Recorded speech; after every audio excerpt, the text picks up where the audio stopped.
J'espère que tu vas bien, contente de te retrouver en cet épisode de podcast. Je me suis fait un petit coin pour enregistrer, mais je t'avertis, ça se peut que tu entendes des bruits tout au long du podcast. Bon, justement, on entend un bruit présentement.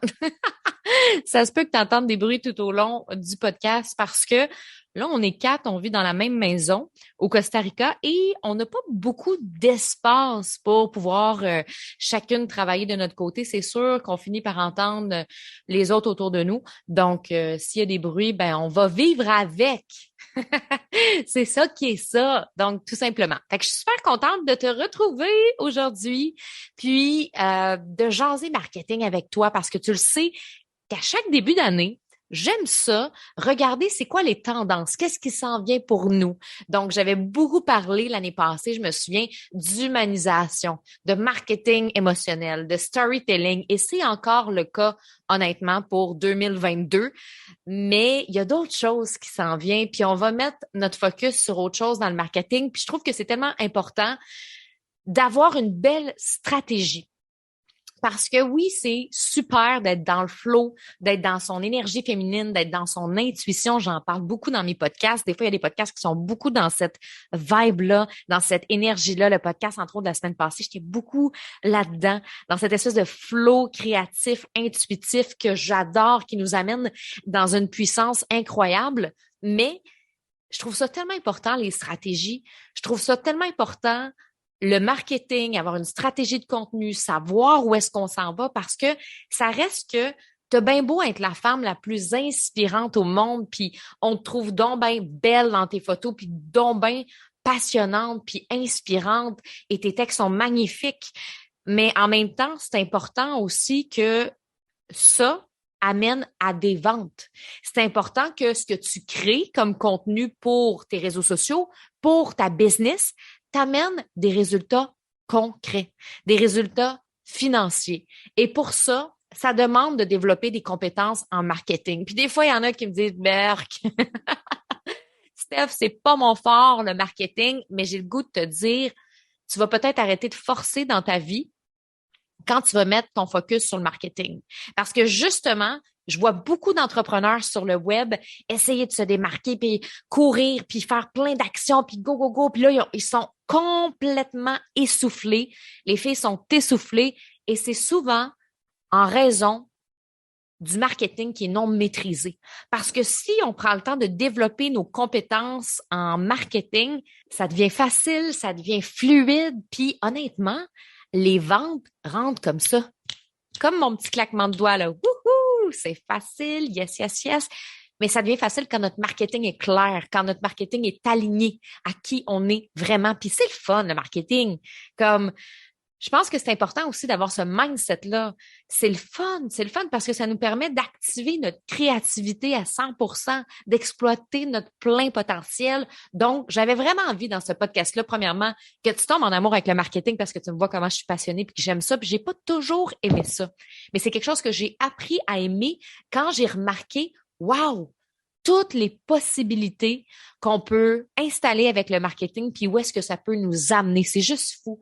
Et pour moi, c'est un des ingrédients numéro un à mon succès. C'est sûr que le mindset, la connexion à soi, l'harmonisation des énergies, c'est super important, mais le marketing aussi. Donc aujourd'hui, j'avais envie de te parler de 4 mots à retenir pour ton marketing 2022. Qu'est-ce qui s'en vient? Qu'est-ce qu'on surveille pour la prochaine année? Et le premier mot, c'est innovation. Il y a des millions de créateurs de contenu à travers le monde. C'est pas une surprise. De plus en plus, on peut sentir qu'il y a énormément de gens sur les réseaux sociaux. Et je sais pas si tu l'as remarqué, mais depuis les 2, 3 dernières années, là, ça a énormément augmenté. C'est sûr qu'avec la pandémie, ça a beaucoup accéléré le nombre de personnes qui ont commencé à voir les opportunités en ligne parce que les opportunités sont là, présentement. Peu importe notre type d'entreprise, que ce soit une entreprise de coaching, que ce soit une boutique en ligne, que ce soit une entreprise de service, les artistes, de plus en plus, les gens vont acheter sur le web. Et j'ai regardé une étude, mais là, j'ai pas les chiffres de cette étude-là avec moi, mais je pense qu'on parlait de, en 2025, une augmentation de 80%. Là, retenez pas mon chiffre à 100% parce que je suis pas sûre, mais j'ai vu que l'augmentation des gens qui vont acheter en ligne ou vont faire des transactions ou des rencontres en ligne va énormément augmenter. Donc, clairement, si on veut réussir sur les réseaux sociaux, si on veut se faire voir, si on veut se faire connaître, si on veut que les gens likent nos publications, regardent nos lives, c'est hyper important d'innover, d'être dans l'innovation. Et pour moi, c'est un de mes mots de l'année à moi aussi. J'ai le goût d'innover. Et je me suis payé un coaching cette année. Je me suis dit, qu'est-ce que j'ai le goût de travailler? Je me suis payé un coaching à 24 000 $.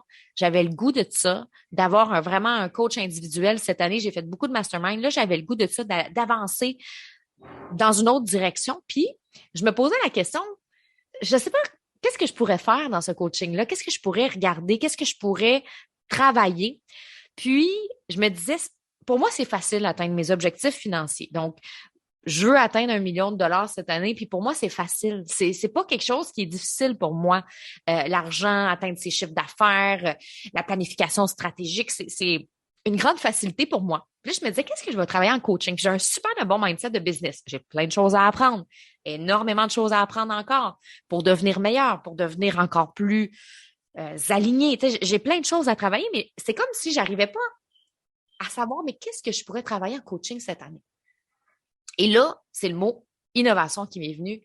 J'ai le goût cette année de créer un contenu flyé, du jamais vu. J'ai le goût de prendre le temps de réfléchir pour créer un contenu conscient, intelligent, profond, mais flyé, puis le fun, puis qui va aller attirer les gens, mais qui va les aider. Puis je le sais que je crée déjà un bon contenu avec les podcasts, puis avec les réseaux sociaux, mais je sais pas, j'ai le goût d'aller dans une zone que je suis jamais allée.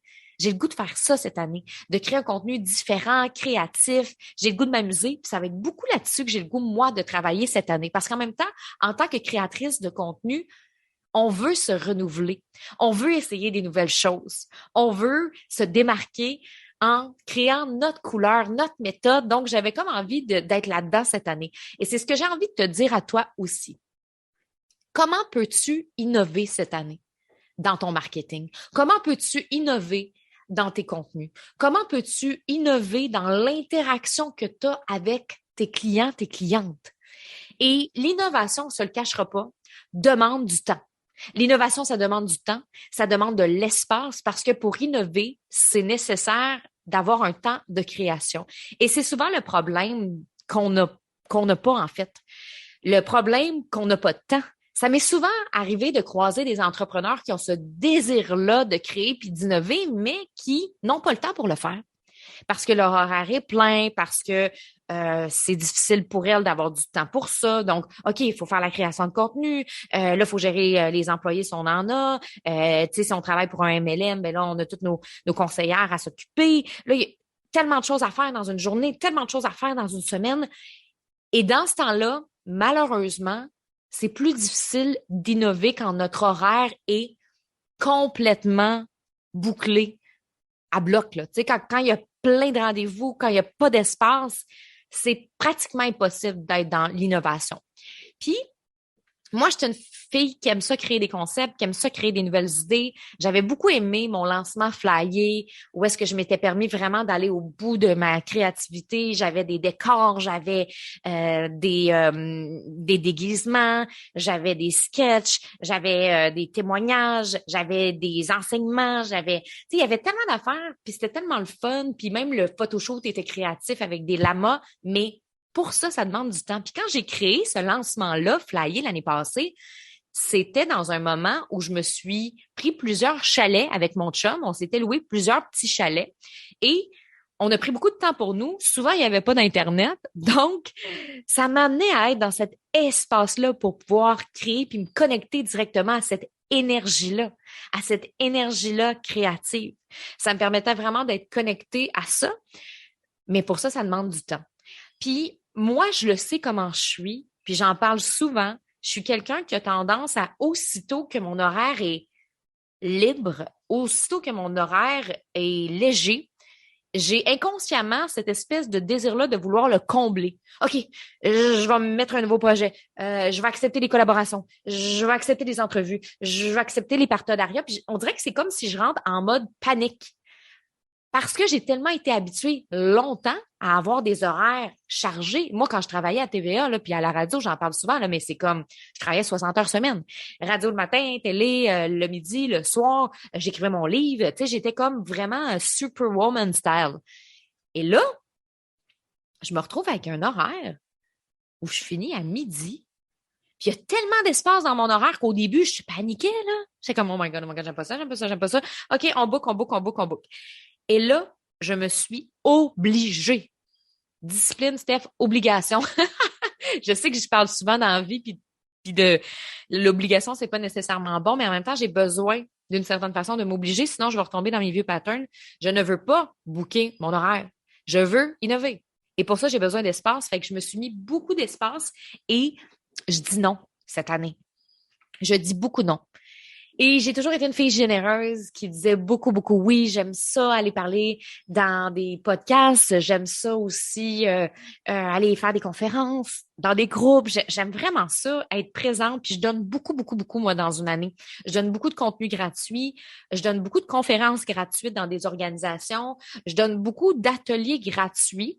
Puis, je vais continuer de le faire parce que j'aime ça, mais je me limite cette année. Je me limite cette année et mon défi, c'est justement de ne pas remplir mon horaire et de garder cet espace-là pour innover. Puis, tu sais, quand on innove, ça prend beaucoup d'espace parce que des fois, on a de l'espace, puis c'est pas tout de suite qu'on a l'idée idéale.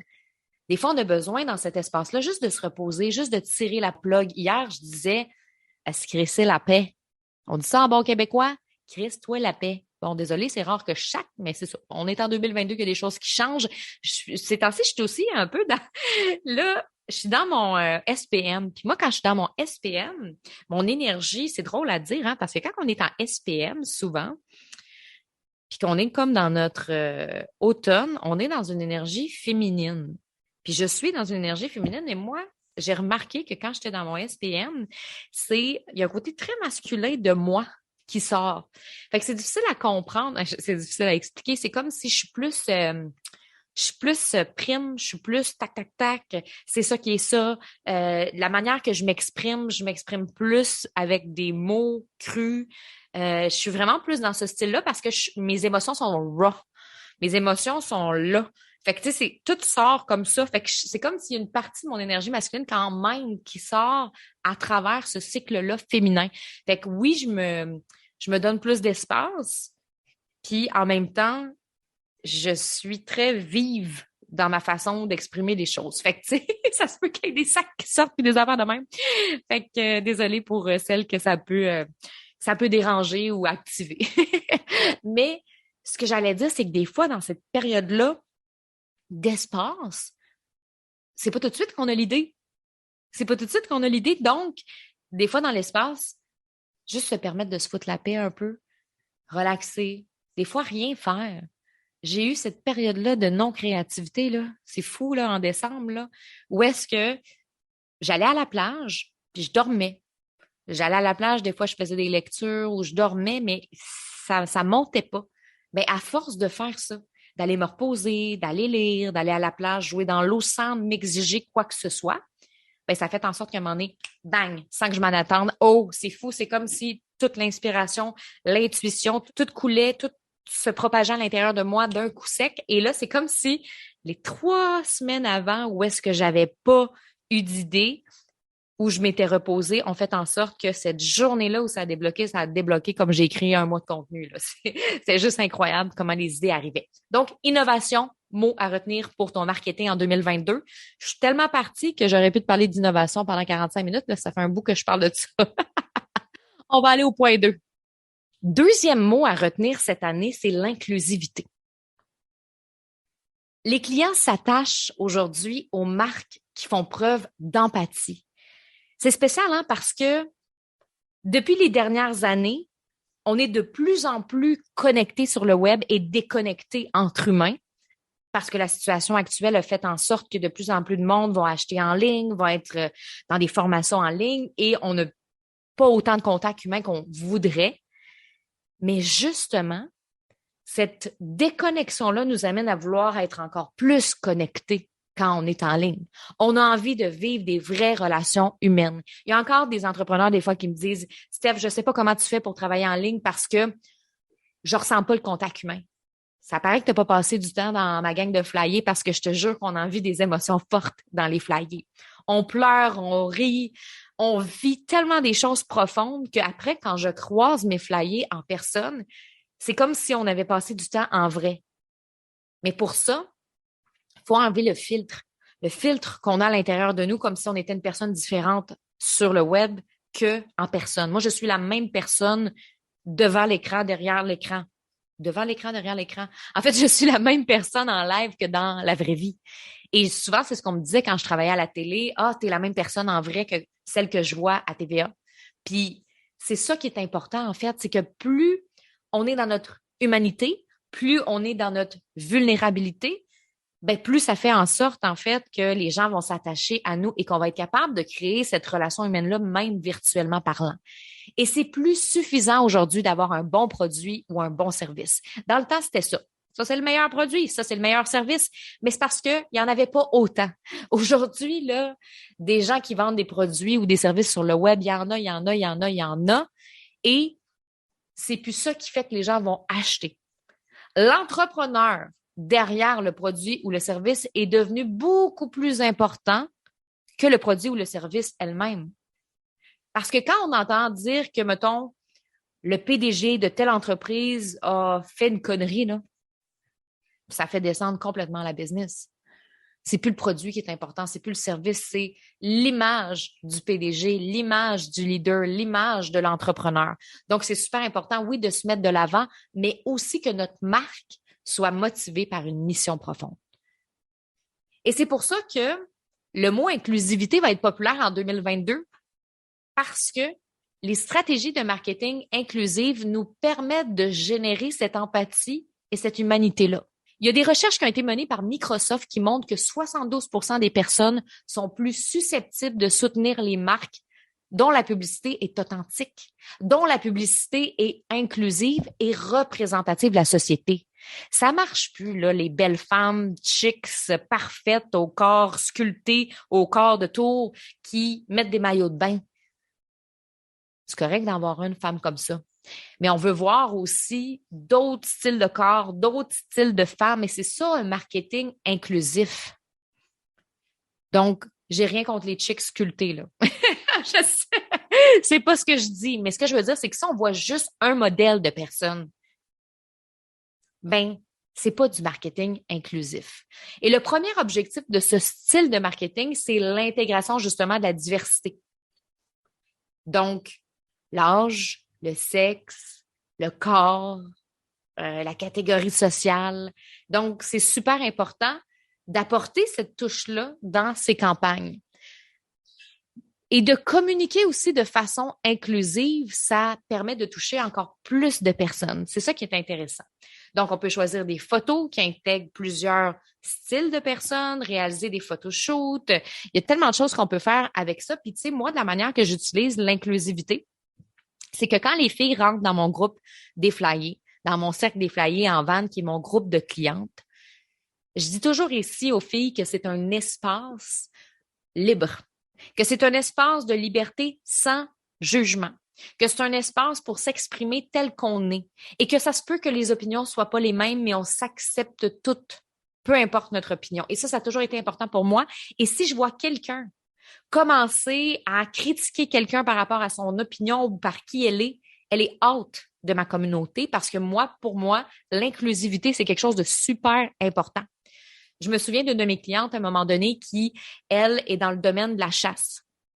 Et elle avait peur de se faire juger dans les flyers parce qu'elle m'a écrit en privé quand elle m'a dit, tu sais, Steph, je suis contente de rejoindre les flyers, mais je me sens pas nécessairement à ma place parce que il y a beaucoup de filles dans ton univers qui vendent des produits de bien-être, sont dans le domaine de la santé, de la spiritualité, dans le mieux-être, puis moi, je suis quelqu'un qui est dans le domaine de la chasse et j'ai peur, tu sais, de m'exprimer puis qu'on me juge.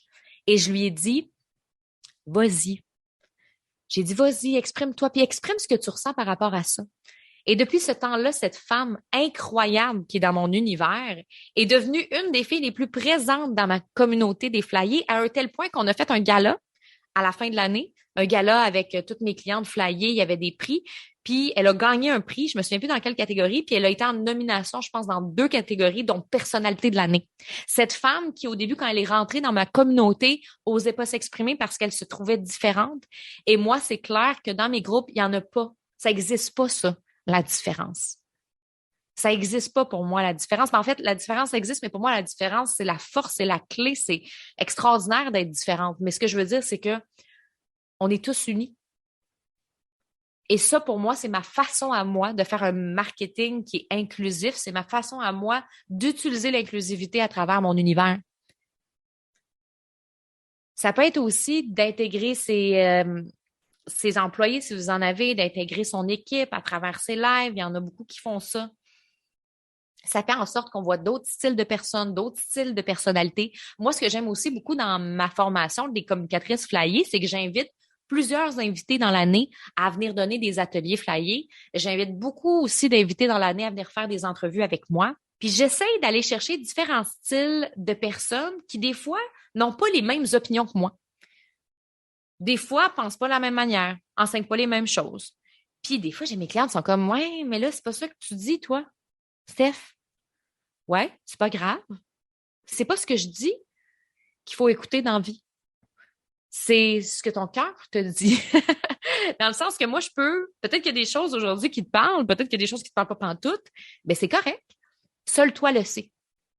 Puis ça se peut que je te parle de quelque chose que ça te parle pas du tout, puis qu'après, une autre personne va te parler du contraire, puis ça va te parler, puis c'est bien correct. Mais c'est ça aussi, l'inclusivité. C'est de pas juste inviter des gens qui pensent comme nous. Si moi, j'invitais juste des gens dans mon univers qui pensent de la même manière que moi, qui ont la même opinion, qui ont les mêmes stratégies, qui ont le même marketing, ben ce serait plate en tabarouette. Moi, j'aime ça, découvrir des personnes qui ont une façon de penser différente. Donc, c'est ça aussi, le marketing inclusif. Starbucks a fait quelque chose de le fun il y a de ça 2 ans, mais il y a plein de compagnies qui utilisent le marketing inclusif. Dove est une compagnie qui utilise beaucoup, beaucoup le marketing inclusif en présentant différents styles de femmes, différents poids, différentes personnalités, différentes ethnies. Il y en a plein, là, des compagnies qui vont être là-dedans. Mais je pense à Starbucks qui, il y a 2 ans, s'était associé avec une organisation pour soutenir les jeunes transsexuels et transgenres. Et on demandait à des personnes qui étaient en transition de prendre une photo avec leur café et d'écrire le hashtag What's your name? Le but, c'était d'accueillir, de célébrer le nom de chaque client. Donc, c'était vraiment une belle initiative de Starbucks. Puis, il y a plein d'entreprises comme ça qui utilisent le marketing inclusif des grosses entreprises, mais on peut l'adapter, nous aussi, à nos plus petites ou moyennes entreprises. Donc, c'est pas juste de soutenir les différentes orientations sexuelles ou les ethnies, mais c'est encore plus profond que ça aussi. C'est juste les opinions, les avis, les façons de voir les choses. Donc, comment est-ce que tu peux, toi, ajouter plus d'inclusivité à ton marketing? Ça peut être intéressant de se poser la question. Le 3e mot à retenir pour ton marketing en 2022, c'est le mot hybride. Je pense que c'est de plus en plus important qu'on ait une visibilité autant en présentiel qu'en virtuel et que notre image de marque soit cohérente partout. L'exemple que je peux te donner, c'est que moi, en fait, j'ai mon entreprise en ligne, je suis super présente en ligne sur Facebook, sur Instagram, mais je me suis acheté une Westphalia flyée dans mes couleurs de brand, ce qui fait que quand je me promène avec ma Westphalia, les gens qui me suivent sur les réseaux sociaux savent que c'est moi. Parce que la Westphalia est à l'image de mon entreprise. Là, ça ne veut pas dire de s'acheter une voiture. Ce que j'essaie de vous expliquer, c'est qu'on veut en fait que les gens puissent autant vous reconnaître en présentiel qu'en virtuel et qu'il y ait une expérience un peu à chaque point de contact. Moi, ce que je veux faire cet été, puis là, je ne parlerai pas tout de mon projet parce que je suis vraiment là-dedans puis il n'y a rien d'établi, mais je prépare un projet pour cet été avec la Westphalia où j'irai rencontrer certaines personnes. Bon, je dis ça comme ça puis j'en dis pas plus. Si la situation le permet au Québec, bien, je devrais être en mesure de pouvoir me promener avec ma Westphalia puis d'organiser ce que je veux organiser et Lorsque les gens vont être à cet endroit-là avec moi, avec la West Flyer, ils vont aussi avoir, par exemple, une carte spéciale, un flyer pour leur donner un cadeau gratuit sur le web. C'est comme dans le temps que je faisais des salons. Je faisais des salons beaucoup au début quand j'ai commencé, des salons de femmes, des salons de mieux-être, des choses comme ça. Puis, j'avais toujours, en fait, un petit cadeau à faire tirer où je ramassais des courriels sur place. Donc, quand tu es là en présentiel, tu nourris aussi ton virtuel. Quand tu es en virtuel, tu nourris aussi ton présentiel. Donc, c'est vraiment d'avoir un marketing qui est hybride. Que quand tu vas dans un événement, on le sait que tu es ton entreprise. Moi, je vais souvent m'habiller dans mes couleurs jaune, rose, turquoise, si je le sais que je vais dans un événement important. Bon, ça fait un méchant bout que je peux aller dans un événement, mais c'est juste une idée comme ça. Et tu peux aussi organiser des expériences en lien aussi avec tes produits. Créer des événements en présentiel pour faire essayer tes produits. Là, je le sais qu'en ce moment, là, on est début de l'année, puis il n'y en a pas d'événements, là. Je le sais. Mais en même temps, un marketing, ça se prépare aussi à l'avance. Puis moi, je le sais qu'il y a plein de choses en présentiel que je vais organiser cette année. J'en ai aucune idée si ça va marcher cette année. Je me le souhaite vraiment et je le souhaite à tout le monde qu'on puisse commencer à se voir puis à avoir du fun, puis on aimerait bien ça. Fait que oui, je planifie des choses, mais sans mettre toutes mes œufs dans le même panier là-dedans. Évidemment, un grand pourcentage de mes profits va être en ligne. Par contre, quand ça va être possible, j'ai le goût d'être de plus en plus dans le hybride, d'organiser des événements en personne qui vont emmener aussi les gens vers le web. Et quand j'ai des événements sur le web, je les amène aussi en personne. Exemple pour les filles de produits. Apple avait fait ça, iPhone. Il avait fait ça à un moment donné. Il avait organisé un événement. Si tu avais un iPhone, il y avait une photographe qui prenait des photos avec son téléphone puis qui montrait aux gens comment faire des beaux selfies, comment faire des belles photos avec ton iPhone. Fait que tu pouvais t'inscrire via un événement sur Facebook. Fait que ça, c'est pour moi du marketing hybride. Parce que, évidemment, ben, Apple ont décidé que, OK, tu as acheté un iPhone, mais tu vas pouvoir avoir cet atelier-là gratuit. Puis là, tu arrives là et tu vis une super de belle expérience client avec un humain qui a été engagé par Apple et ça te donne envie peut-être d'acheter d'autres choses de Apple. Ou après, tu vas te dire, hey, c'est le fun. Moi, je me suis acheté un iPhone puis j'ai eu un événement gratuit en présentiel pour tester, pour essayer le iPhone. Fait que j'ai le goût d'en racheter un parce que j'ai beaucoup aimé le contact humain. Donc, il y a beaucoup de filles qui ont des entreprises de produits, puis des fois, elles me disent, Steph, je ne sais pas moi quoi faire comme événement, puis ben, ça peut être juste un événement pour faire essayer les produits, puis sois créative. Parce que je sais que les filles de MLM faisaient déjà ça avant, ben, font encore ça, mais bon, on le sait là, que les événements sont arrêtés, là, mais dans le sens que ça peut être encore plus spécifique puis niché. Dans le sens que c'est le fun de faire une soirée, hey, on essaye tous les produits puis tout ça. Mais par exemple, ça peut être une soirée où est-ce que tu prends soin de ton visage. Puis c'est vraiment, écoute, avec tous les produits que tu as achetés au niveau du visage, je vais tout te montrer, ton type de peau, les soins. Et c'est gratuit pour les filles qui ont acheté les produits. Et ça te permet de connecter avec tes clientes. Et après, elles vont probablement racheter, puis vont peut-être même acheter des choses le soir même où est-ce que tu vas les inviter. Donc, c'est sûr que le marketing hybride en ce moment, il est peut-être non applicable au moment où tu écoutes ce podcast, mais ça vaut la peine de commencer à planter des graines puis semer des idées pour le futur parce que je te le dis, quand ça va débloquer, là, puis qu'on va pouvoir se voir, puis c'est clair que ça va être hyper important. Les gens ont besoin de se voir en personne, les gens ont besoin de présentiel. Le web va rester là, puis ça, je vous le dis, parce qu'il y en a qui ont peur. Il y en a qui sont comme, ah, ben là, quand ça va débloquer, le web, c'est terminé. Non. Le web, c'est pas terminé. Pas du tout, du tout, du tout. Il y a beaucoup de grands avantages à être sur le web, mais justement, si on peut développer une entreprise, un marketing hybride, c'est encore plus incroyable. Et en plus, ça nous permet, nous, ben, de vivre notre vie de rêve. Tu sais, moi, j'aime beaucoup être en personne, j'aime beaucoup être avec mes clientes. Dans la gang de mon mastermind, on se voit en personne durant l'année, puis j'adore ça, avoir le contact avec les filles, puis travailler avec elles, puis regarder ce qu'elles font dans leur business, faire des planifications stratégiques. Je tripe là-dessus, faire des retraites et tout ça. Puis, en même temps, j'ai besoin de ma liberté aussi. Puis, si je me mettais toujours des choses en présentiel, ben, ça me créerait un stress parce que ça me limiterait dans mes voyages puis dans mon flow. Ben, justement, là, je suis au Costa Rica. Donc, j'ai pas d'événement en présentiel. Puis de toute façon, il n'y en aurait pas. Mais ce que je veux dire, c'est que là, je peux être en ligne pleinement puis sans perdre de revenus. Fait que le marketing hybride, c'est vraiment génial. Puis justement, avec tout ce qui est en train de s'installer, ça va être de plus en plus populaire. Le quatrième mot à retenir côté marketing cette année, c'est l'intelligence artificielle. Je t'avoue que c'est un mot qui me fait peur. Je pense que je suis en déni avec ça, avec tout cet aspect robotisé, casque virtuel et tout ça. Mais ça reste que c'est important de le savoir, ce qui s'en vient sur le web.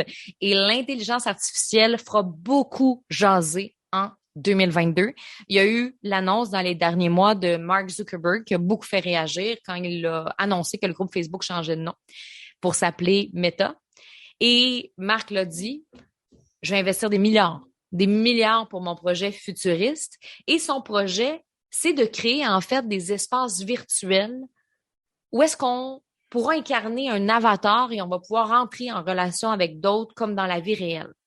Il y a déjà un casque qui a commencé à être testé. Donc, je m'y connais pas beaucoup. Donc, je pourrais pas t'en parler pendant 10, 15, 20 minutes. Sauf que ce que je peux dire, c'est que là, j'ai parlé de Facebook. Mais c'est pas juste Facebook qui est en train d'investir dans ça. Il y a Epic Games, qui est le créateur de Fortnite, qui a déjà commencé à opérer ce changement-là, ce style-là avec les metaverses. Il y a Apple, Sony aussi. Donc, on parle que dans les prochaines années, là, d'ici 2030, ce marché-là, au niveau de l'intelligence artificielle, du virtuel, pourrait s'étaler à 2500 milliards de dollars. J'aime beaucoup la nature, la simplicité, l'humain. Donc, ça me challenge beaucoup ce côté robotisé-là qui s'en vient. Puis en même temps, je suis sûre qu'il y aura quand même des points positifs comme dans tout, hein. Je veux dire, tout n'est pas noir, tout n'est pas blanc. Fait que je pense qu'il va y avoir quand même des opportunités. Je voyais quand même des choses intéressantes que, justement, ben, ça va peut-être nous permettre d'avoir une proximité encore plus avec certains clients en ligne. Donc, les formateurs en ligne, on va pouvoir utiliser plusieurs aspects de cette nouvelle technologie-là pour être encore plus près, encore plus en contact avec nos clients. Mettons, quelqu'un qui est agent immobilier va pouvoir quasiment faire visiter ses maisons en live. Tu sais, ça va être vraiment comme quelque chose de nouveau, d'innovateur. Mais c'est ça, c'est un peu pour moi un terrain inconnu. Puis on dit que dans cet univers-là, ben ça va être avec de la crypto-monnaie. Donc on parlerait plus d'argent comme on a aujourd'hui, mais ce serait la crypto-monnaie qu'on pourrait utiliser pour payer ce genre de service-là. Si tu as envie d'en savoir plus sur tout ce qui est Metaverse, le Web3, la crypto, moi, c'est pas un sujet pour l'instant que je compte aborder dans la prochaine année. Je le sais pas, je dis ça, là, mais c'est pas nécessairement un sujet que je crois que je vais aborder dans la prochaine année. Je pense qu'on a encore beaucoup de travail à faire au niveau de l'expérience client, des communications pour les renforcer, pour avoir un marketing qui est émotionnel, pour pouvoir se mettre de l'avant, pour pouvoir offrir le meilleur de qui on est sur les réseaux sociaux. Mais mon ami Guillaume Bareil, qui est aussi mon coach, est excellent pour parler de ça, de tous ces changements-là technologiques, du futur. Il a même fait des épisodes de podcast sur le Web3. Donc, ça peut être intéressant. Si c'est quelque chose qui t'intéresse, tout ce qui est intelligence artificielle, puis les metaverses et tout ça, ben, je t'invite à aller écouter les podcasts de mon ami Guillaume. Je te mettrai un lien dans justement les notes de l'épisode. Comme ça pourrait être intéressant. Mais moi, c'est sûr que c'est pas nécessairement un sujet que je vais aborder en long et en large. Ça veut pas dire que j'en parlerai pas du tout. Mais c'est ça. Tu sais, quand je te dis que je fais du déni, je fais du déni, là. Je préfère, moi, me concentrer cette année sur les 3 mots que je t'ai dit avant, mais en même temps, tu sais, le but de t'offrir cet épisode-là, c'est pour que tu vois un peu ce qui s'en vient, les tendances, qu'est-ce qui te parle toi, qu'est-ce qui te parle moins, et c'est à toi de créer ton marketing idéal qui te convient. Donc, je te répète les 4 mots à retenir pour ton marketing en 2022. Premièrement, l'innovation. Donc, innover, créer un contenu, un marketing qui est différent, intelligent, conscient, créatif. Deuxième mot, inclusivité. Donc, plus tu ajoutes cette inclusivité-là dans ton contenu, dans tes réseaux sociaux, plus ta marque va générer de l'empathie et de l'émotion. Troisième mot, hybride. Donc, autant être capable de faire des liens entre tes événements présentiels et en virtuel. Ça, c'est vraiment, vraiment génial. Qu'on te reconnaisse lorsque tu es en présentiel puis en virtuel et qu'il y a des liens qui se font entre les deux. Et quatrièmement, l'intelligence artificielle qu'on va entendre beaucoup parler en 2022. Fait que c'est ça que je voulais te partager aujourd'hui. Sache que si tu t'es pas inscrit pour la Dream Week, qui est ma formation avec mon amie Julie Moisan-Dufour, qui je sais pas si c'est elle ou sa fille qui se fait une toast en arrière, mais est pas loin de moi. On est dans la même maison. On commence notre superbe formation de la Dream Week la semaine prochaine. C'est du 24 au 28 janvier prochain pour toutes les femmes, les solopreneurs qui rêvent de plus de liberté, qui rêvent de voyager davantage, que ce soit avec sa vanne, que ce soit en camping avec les enfants l'été, que ce soit un peu comme nous, d'être nomade digital, de pouvoir travailler de n'importe où. Donc, peu importe, si ça t'appelle de pouvoir voyager plus puis vivre cette vie-là puis cette liberté, la Dream Week, c'est notre formation chouchou qu'on a créée. On est tellement fiers parce que on va vraiment aller travailler sur 4 profils de femmes rêveuses dans cette formation-là sur 5 jours où on va aller voir c'est quoi ton type de profil puis qu'est-ce qui fait que en ce moment, soit tu réussis à voyager mais tu n'arrives pas à avoir suffisamment d'abondance, soit tu n'arrives pas à te payer les voyages que tu veux parce que tu génères pas assez d'abondance ou ton modèle d'affaires te le permet pas. Fait qu'on va aller vraiment décortiquer ensemble nos modèles. Qu'est-ce qui fait qu'on a réussi dans les dernières années à vivre cette vie-là? Parce qu'on s'entend que moi, il y a une couple d'années, je faisais 20 000 par année, puis c'était pas évident pour moi d'avoir ce mode de vie. Je voyageais, mais j'avais pas d'argent. Puis à chaque fois que je voyageais, j'avais plus d'argent. Alors que maintenant, j'ai le goût de voyager, mais me sentir libre de pouvoir aller au resto, de pouvoir tester des activités, de pouvoir être dans une maison où je me sens bien, de pas être toujours en train de calculer les scènes puis faire là je peux pas me le permettre puis là limiter. J'ai pas le goût de me limiter, j'ai envie de vivre ma vie à fond. Si c'est ce que tu as envie aussi puis que tu vas avoir plus de détails sur la Dream Week, donc je t'invite à aller sur la page de la Dream Week. J'ai mis aussi le lien dans les notes de l'épisode. Et nous, on va se retrouver la semaine prochaine. Gêne-toi pas non plus à m'envoyer un petit message privé sur Instagram si tu as des questions ou quoi que ce soit. C'est toujours un plaisir de te jaser. Fait que je te souhaite une belle journée, une bonne semaine. On se retrouve la semaine prochaine. Bye!